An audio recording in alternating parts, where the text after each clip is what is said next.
In today's video, I'm going to teach you how to use filters in Notion.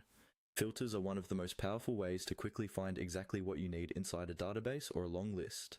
Instead of scrolling endlessly, you can narrow things down to just the items that match certain conditions, like a specific name, status, or date. Let's start from a Notion database view, such as a table, board, list, or gallery. At the top of this view, you'll see several options that control how your information is displayed. Look for the option that lets you add or manage filters. Depending on your setup, this may appear as an advanced filter button or a filter option. Go ahead and click on the advanced filter control to open the filtering panel. Once the advanced filter panel is open, you'll see a place to add a new filter. Click to add a filter, then choose Name as the property you want to filter by.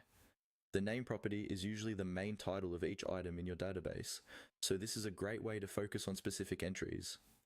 After you click on Name, Notion will prompt you to select how you want to filter it.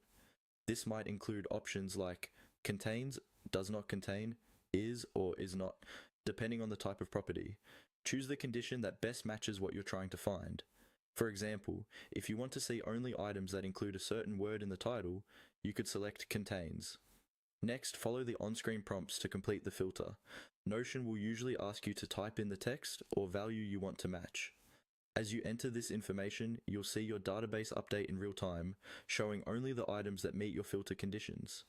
If you make a mistake or want to adjust your search, you can simply change the condition or the text you entered, and Notion will instantly refresh the results.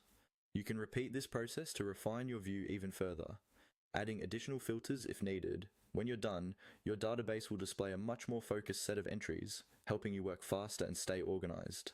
That's all there is to it.